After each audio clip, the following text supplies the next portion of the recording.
am satisfied, every desire fulfilled. I wore the most costly garments, ate the finest foods. I was surrounded by beautiful women.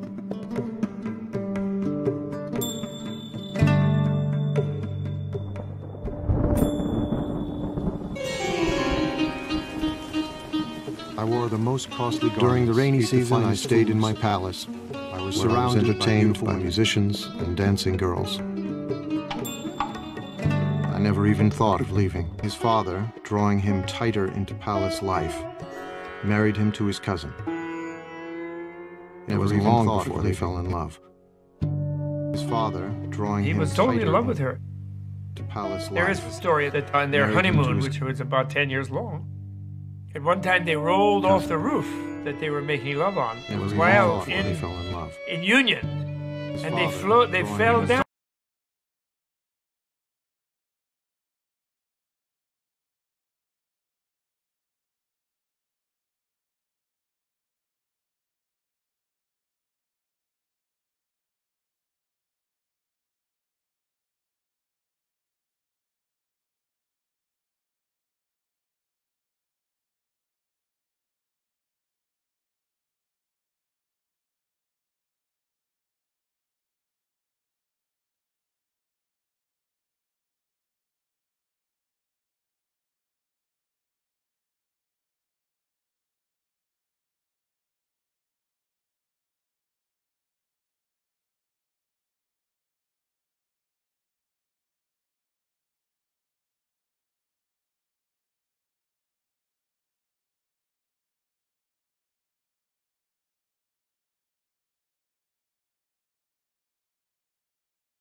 Your father will get sick, your mom will get sick, everybody will become sick. Then he sees that it isn't just the sick person, in fact it's universal, and something is stimulated inside of him, so he keeps getting the chariot driver to take him out. And he sees, horror after horror. And on his third trip outside, he meets a corpse. And he recognizes impermanence and suffering and death as the real state of things. The world that he had been protected from, shielded from, kept from seeing. And he was shocked. He was shocked. And he realized, this is my fate too. I will also become old. I will also become ill. I will also die. How do I deal with these things? These are universal questions in any human being's life.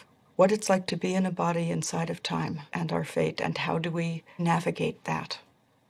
It really is a tale of the transformation from a certain naive, innocent relationship to your own life to wanting to know the full story, wanting to know the full truth.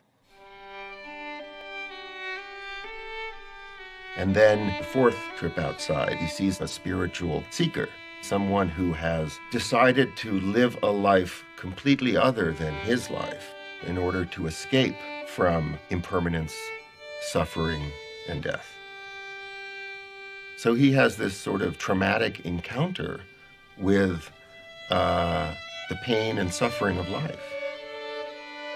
We try to protect our children. We don't want to let our children see all the pain that's in the world. But at a very early age, at a time before he could remember anything, at a time before there was conceptual thought, he already suffered the worst kind of loss that one could suffer. Suddenly and mysteriously, his mother died when he was a week old. So something tragic happened, right at the beginning. That might be what it takes to become a Buddha, is that you have to suffer on such a primitive level.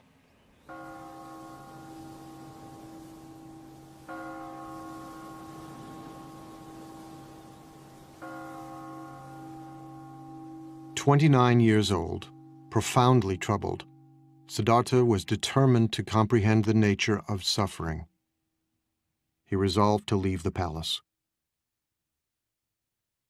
His wife had just given birth to a baby boy. Siddhartha called him Rahula, fetter.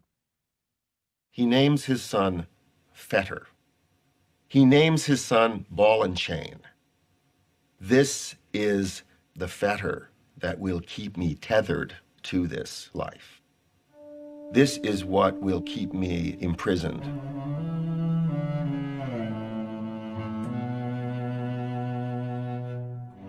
Late one summer evening, Siddhartha went into his wife's room. A lamp of scented oil lit up. His wife lay sleeping on a bed strewn with flowers, cradling their newborn son in her arms. He gazed from the threshold, deep in thought. If I take my wife's hand from my son's head and pick him up and hold him in my arms, it will be painful for me to leave. He turned away and climbed down to the palace courtyard. His beloved horse, Kantaka, was waiting. As he rode toward the city's northern wall, he leapt high into the air. Mara, the tempter god of desire, was waiting. You are destined, Mara told him, to rule a great empire. Go back, and worldly power will be yours.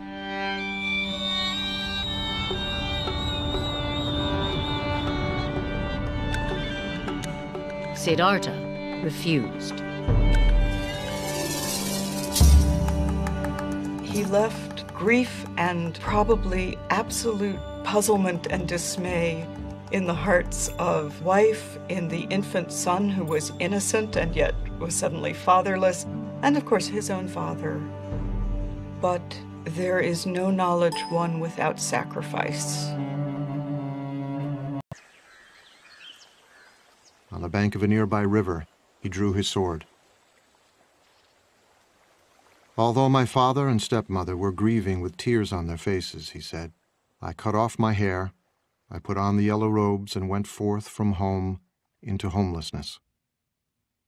I had been wounded by the enjoyment of the world, and I had come out longing to obtain peace.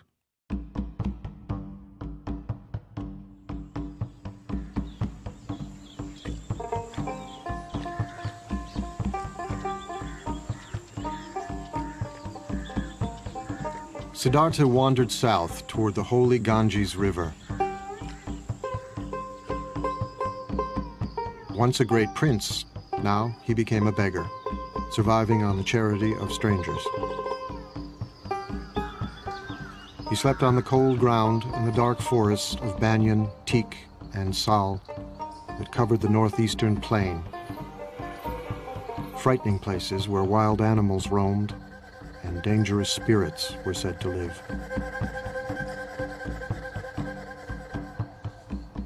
He's going out to see what there is. He's a seeker. He doesn't have a teaching yet. He doesn't have an understanding yet. He doesn't have an insight yet. He doesn't have a solution yet, but he recognizes the problem.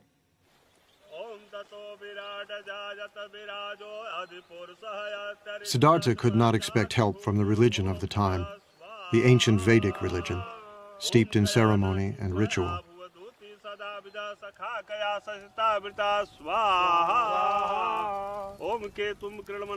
Some of its rituals still live on in ceremonies conducted by Hindu priests, who chant Vedic formulas more than 2,500 years old.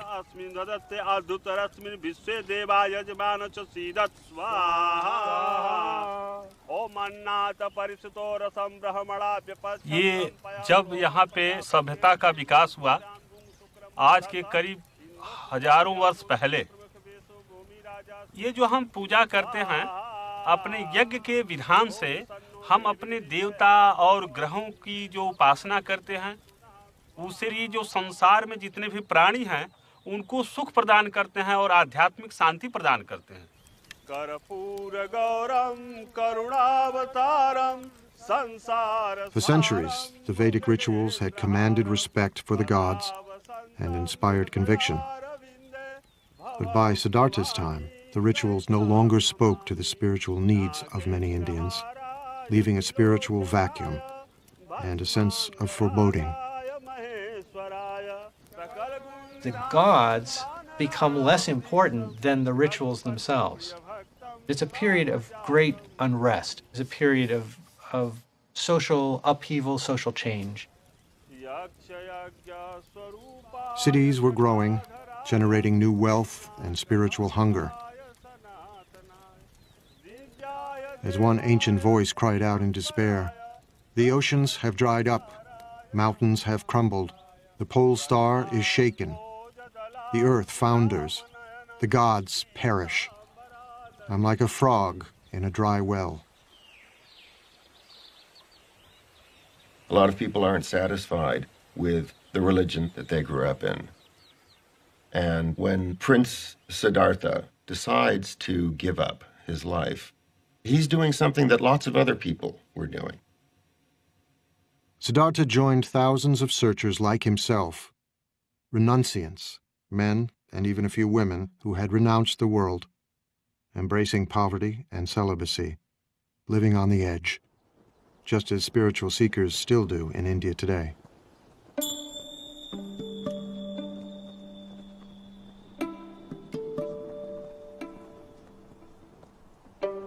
Now, at this time in India, there are lots of renunciants out there. It's a flourishing renunciant tradition. There are many different people who have given everything up and practice austerities and meditate in order to escape from the cycle of death and rebirth. The notion of reincarnation is something that's part of Indian culture, part of Indian civilization, part of Indian religion, that was there long before the Buddha. And it was in a sense, the problem that the Buddha faced. Suffering didn't begin at birth and finish with death. Suffering was endless. Unless it was possible to find a way out, become enlightened, become a Buddha. In his time, there was a sense of death not being final, but of death leading inexorably to rebirth, and of suffering beings bound to the wheel of death and rebirth.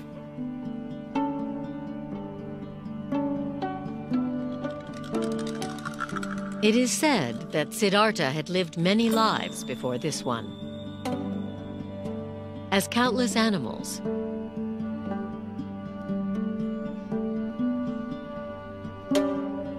innumerable human beings,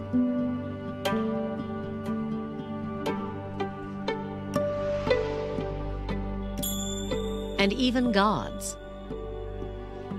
Across 4 incalculable ages, the sacred texts say, and many eons, experiencing life in all its different forms.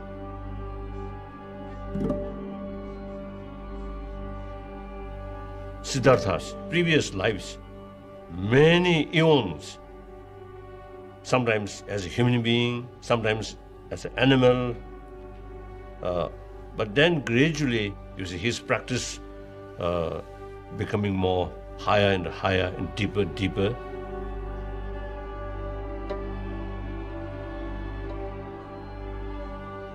The idea is from life to life to progress more and more toward the enlightenment and become wiser and wiser. Some beings will stubbornly insist on their ignorance and their egotism, and they will charge ahead, grabbing and eating what they can in front of themselves and being dissatisfied, but thinking that the next bite will do it. And they will die and be reborn, die and be reborn in infinite times. It could take them, billion lifetimes if they're very stubborn, And becoming a Buddha, becoming enlightened, is the only way of getting out of the continual cycle of death and rebirth. Now, rebirth here isn't the popular notion that, my past life I was Cleopatra floating down the Nile or Napoleon. It's as if every life is going through junior high school again, over and over and over.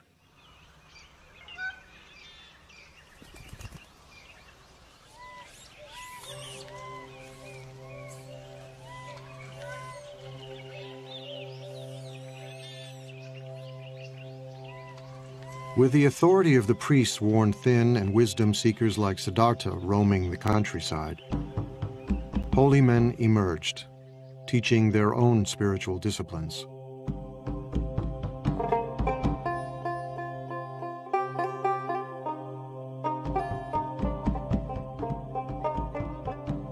Siddhartha apprenticed himself to one of them, a celebrated guru who taught that true knowledge could never come from ritual practice alone. It was necessary to look within. "You may stay here with me," the guru told him. "A wise person can soon dwell in his teacher's knowledge and experience it directly for himself." Siddhartha set himself to learn the rigorous practices the guru prescribed. The teachers of the time are already teaching forms of yoga and meditation, teaching that the self-reflective capacity of the mind can be put to use to tame the mind, to tame the passions. That was already established in India. And there were probably so many schools of yoga and meditation in those days, just as there are now.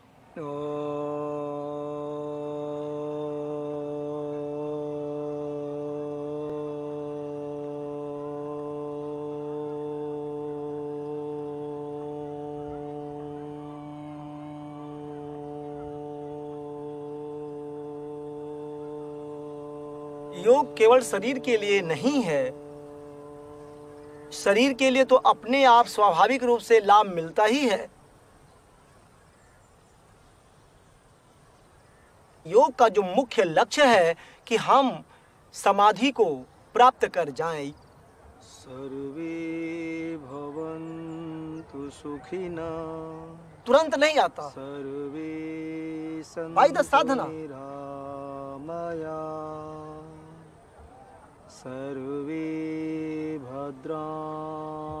Although yoga appears to focus on controlling the body, it is in fact an ancient spiritual discipline, a form of meditation, harnessing the energies of the body to tame the mind.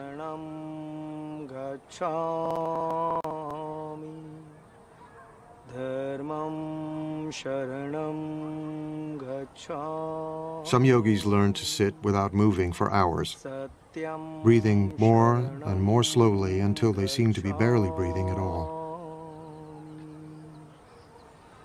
Om Shahana Vavatu Sarve Bhavantu Sukhina. All kinds of trance states are possible through meditation. If you hold the mind, if you concentrate the mind on a single object, be it a word or a candle flame or a sound, it's possible to transport the mind into all kinds of interesting places.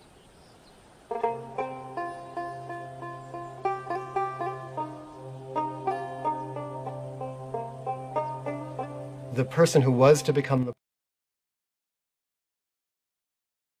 super student, doing these practices, taking them to their limit, and no matter what he did in these practices, he was still stuck in the pain that he set out with.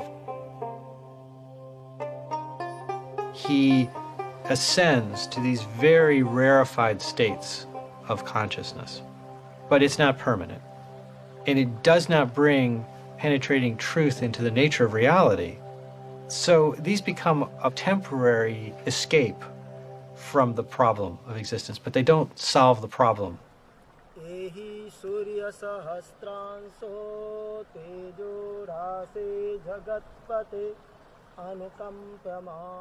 Siddhartha apprenticed himself to another popular guru, but the results were the same. The thought occurred to me, he said later, this practice does not lead to direct knowledge, to deeper awareness. Disenchanted, he left this master too.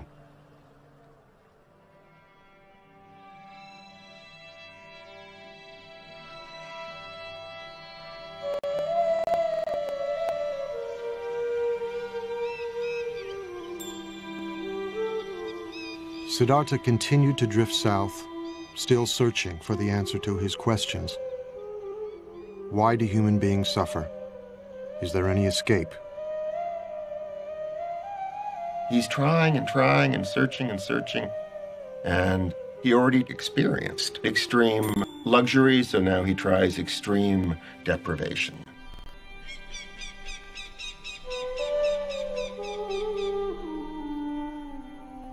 Among the renunciants, asceticism was a common spiritual practice, punishing the body as a way to attain serenity and wisdom. Siddhartha fell in with 5 other ascetics, and soon was outdoing them in mortifying the flesh, subjecting his body to extremes of hardship and pain.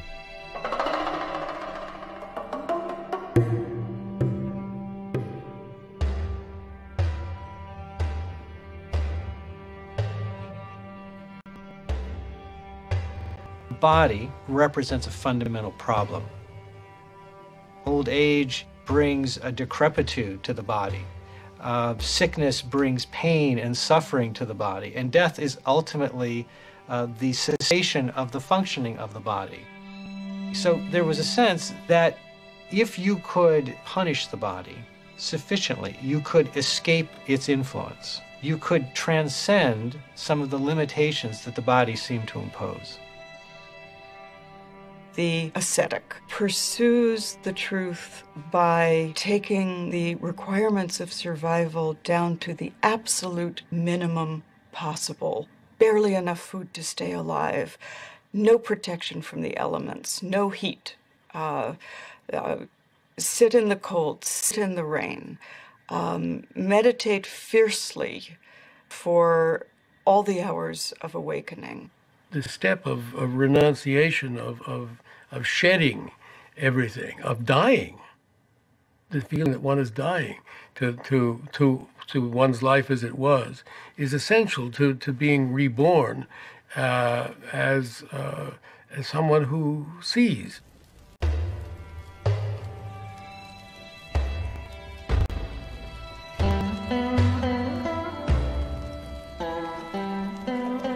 Ascetics can still be seen in India, firm in the belief that by subduing the flesh, they can gain spiritual power. सत्य क्या है? एक time भोजन लेने में 24 घंटे में एक सेकंड अपने को प्रत्यक्ष बता देता है कि सत्य क्या है. हाँ, छोड़ दिया 16 उम्र में. इसलिए सोचता हूँ कि हर चीज मोह नहीं रखता. ये मार्ग जो आगे बढ़ने के लिए इसमें मैं मोह नहीं रखता. मोह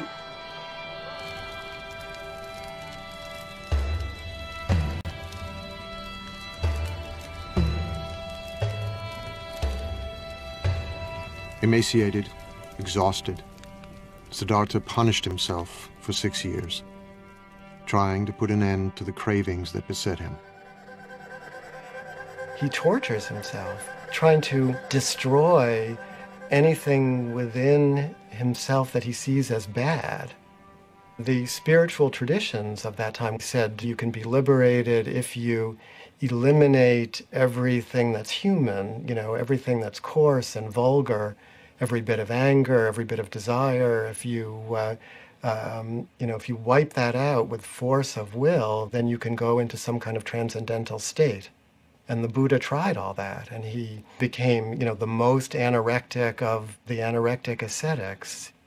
He was eating 1 grain of rice per day. He was drinking his own urine. He was standing on 1 foot. He was sleeping on nails. He did it all to the utmost.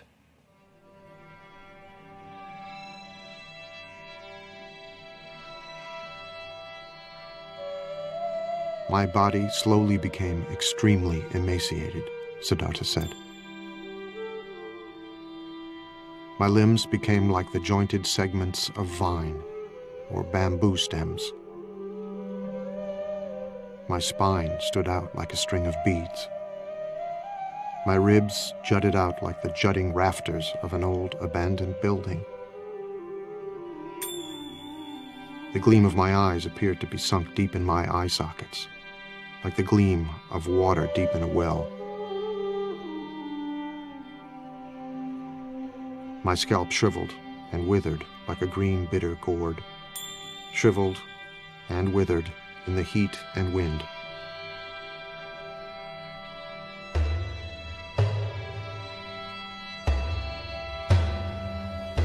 What he was trying to do was pushing his body to the most extreme that he could.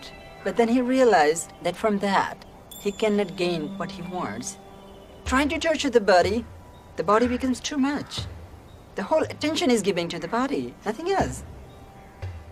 He surrendered himself completely to the hard training that he was given. And what he discovered, having tried this completely for many years, was that he had not answered his question. It hadn't worked. He was on the verge of death, dying, unawakened, when he remembered something.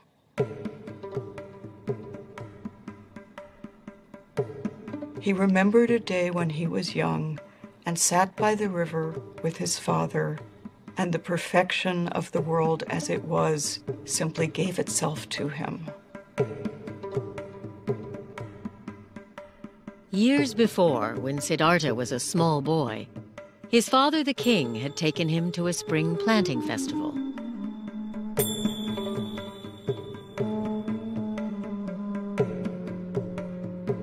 While he watched the ceremonial dancing, he looked down at the grass.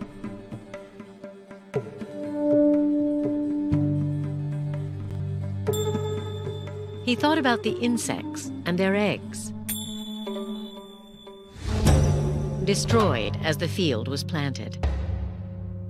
He was overwhelmed with sadness.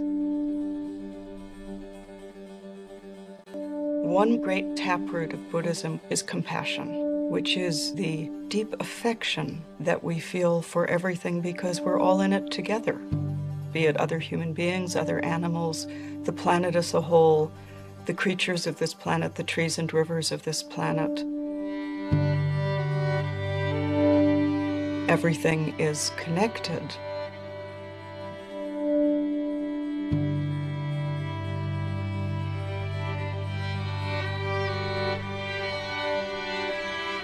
It was a beautiful day. His mind drifted.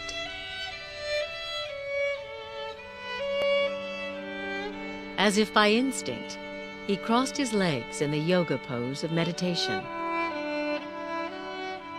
And the natural world paid him homage. As the sun moved through the sky, the shadows shifted, but the shadow of the rose apple tree where he sat remained still.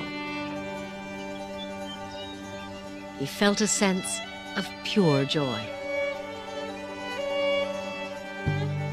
The joy that he found is in the world that is already broken. It's in this transitory world that we're all a part of. And the fabric of this world, despite the fact that it can seem so horrible, the underlying fabric of this world actually is that joy that he recovered. That was his great insight. But, he says, I can't sustain a feeling of joy like this if I don't take any food, so I better eat something. And then at that moment, a village maiden mysteriously appears carrying a bowl of rice porridge. And she said to him, "Here, eat." that moment of generosity and release, when he accepted the rice, was a decision towards life. It was what in the Christian tradition might be called grace, that you cannot do it completely on your own. And in Christianity, the grace comes from the divine. In the story of the Buddha, the grace comes from the ordinary kind heart of a girl who sees somebody starving and says, "Eat." There's something beautiful. Whenever I remember that story, it makes me so happy because I see the heart of Buddha as the person he was, like the Siddhartha.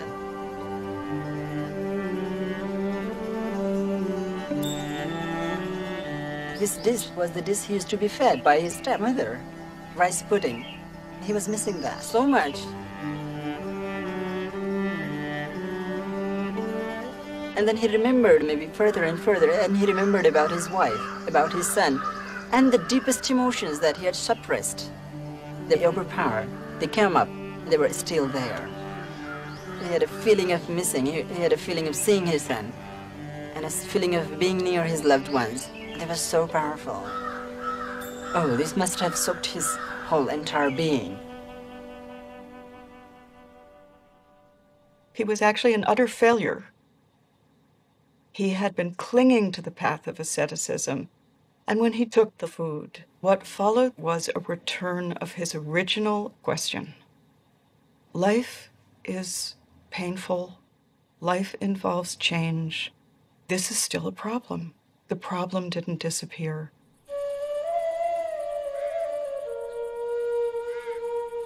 It wasn't long before the ascetics who had been Siddhartha's companions found him eating and turned away in disgust. Siddhartha loves luxury, they said. He has forsaken his spiritual practice. He has become extravagant. But the man who will become the Buddha realizes that extreme deprivation isn't the way to go. We can live as normal human beings. We can eat and drink. And in fact, we kind of need to eat and drink and be normal human beings in order to break through, in order to attain the kind of realization that he was looking for.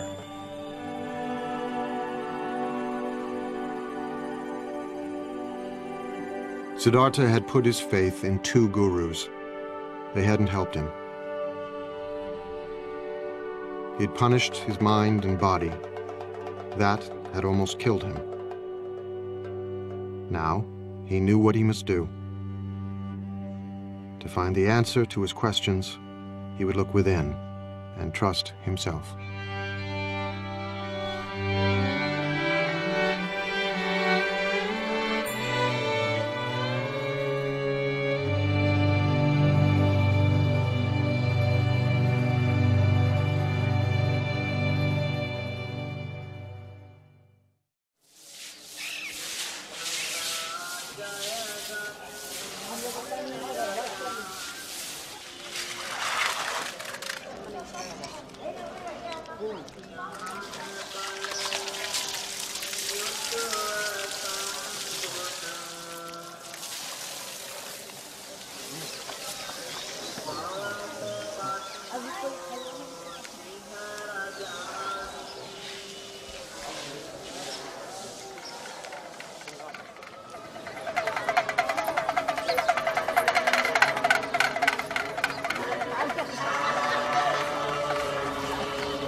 Bodh Gaya is a small town in northeastern India.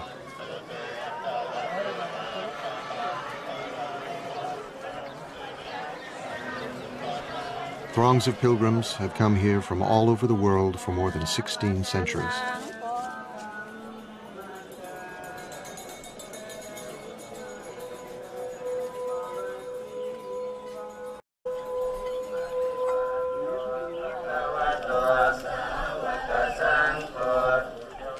For Buddhists, there are hundreds of holy places, but none more sacred than this one. Bodh Gaya is the sacred point from which the Buddhist faith radiates.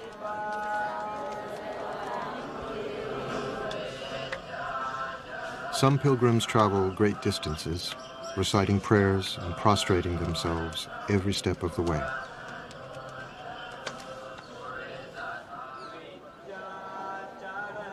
It is their Mecca and Jerusalem.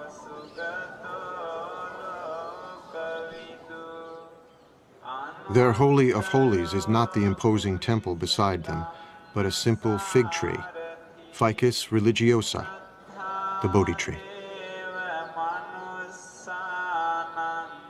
The tree, it is said, is descended from the Buddha's time.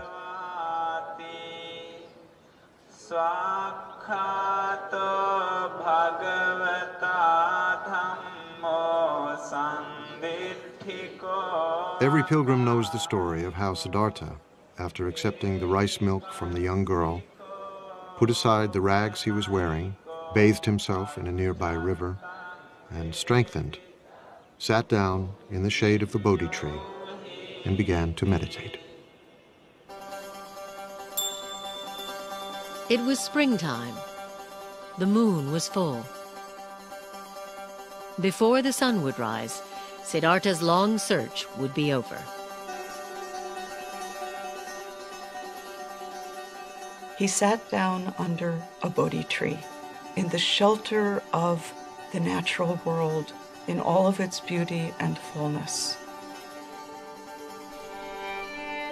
And he said, I will not move from this place until I have solved my problem. Let my skin and sinews and bones dry up, together with all the flesh and blood of my body, he said. I welcome it. But I will not move from this spot until I have attained the supreme and final wisdom. All at once, Mara, Lord of Desire, rose to challenge him.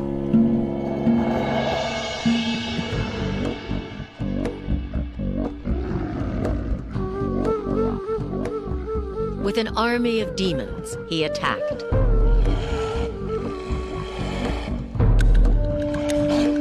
Siddhartha did not move, and their weapons turned into flowers.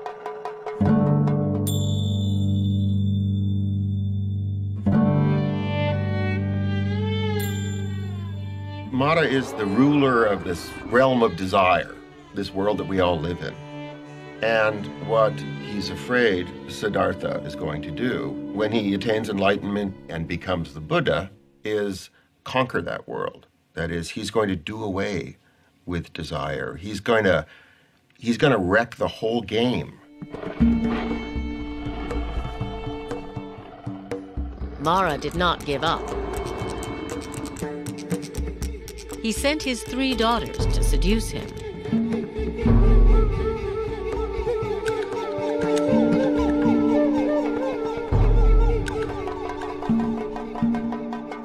Siddhartha remained still. When he faces Mara, he faces himself and his own destructive capacity. But he's not the warrior trying to do battle with those qualities. He's discovered his own capacity for equanimity. He has become like, the top of the great Himalayan mountains, The weather is passing over him, storms are raging around him, and he sits like the top of the mountain, impassive, not in a trance state, totally aware of everything. So he frustrates Mara. Siddhartha resisted every temptation Mara could devise. The Lord of Desire had one final test.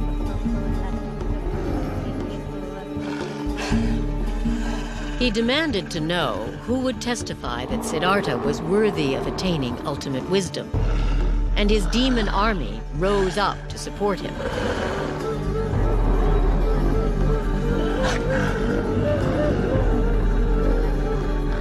Siddhartha said nothing. He reached down and touched the ground, and the earth shuddered.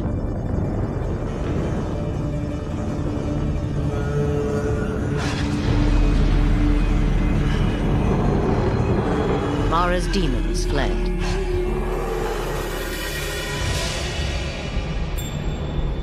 The Buddha reaches down and with his finger touches the earth. He says, "The earth is my witness." He said, "Mara, you are not the earth. The earth is right here beneath my finger." And the earth is what we're talking about. Accepting the earth, not owning the earth, not possessing the earth, but the earth just as it is, abused and exploited and despised and rejected and plowed and mined, spat on and everything else, you know. It's still the earth, and we owe everything to it.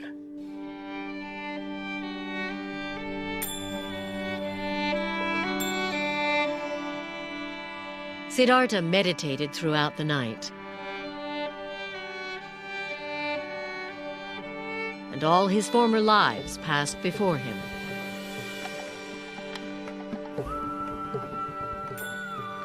He remembers all his previous lives, infinite numbers of previous lives.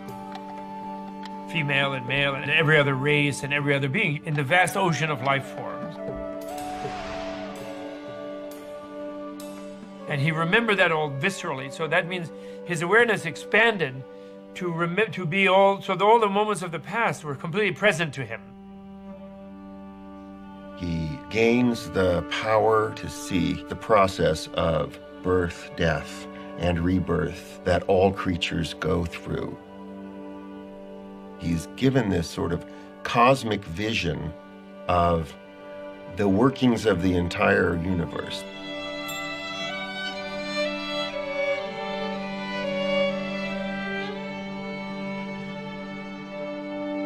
As the morning star appeared, he roared like a lion. "My mind," he said, "is at peace." The heavens shook, and the Bodhi tree rained down flowers. He had become the awakened one, the Buddha.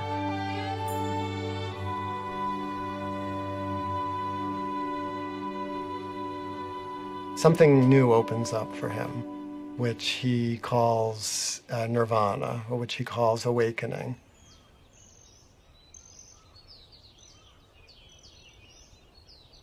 He said, "At this moment, all beings and I awaken together." So it was not just him, it was all the universe. He touched the earth, as earth is my witness. Seeing this morning star, all things and I awaken together.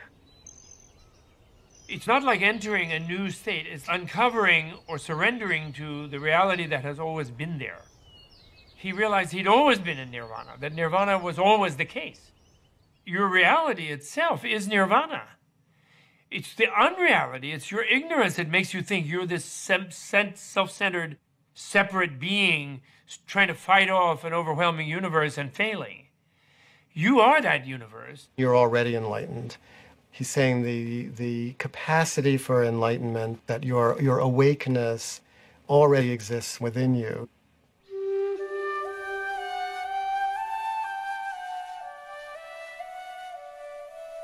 Nirvana is this moment seen directly. There is nowhere else than here. The only gate is now. The only doorway is your own body and mind. There's nowhere to go. There's nothing else to be. There's no destination. It's not something to aim for in the afterlife. It's simply the quality of this moment. Just this room where we are. Pay attention to that. Pay attention to who's there. Pay attention to what isn't known there. Pay attention to what is known there. Pay attention to what everyone is thinking and feeling, what you're doing there, and pay attention. Pay attention.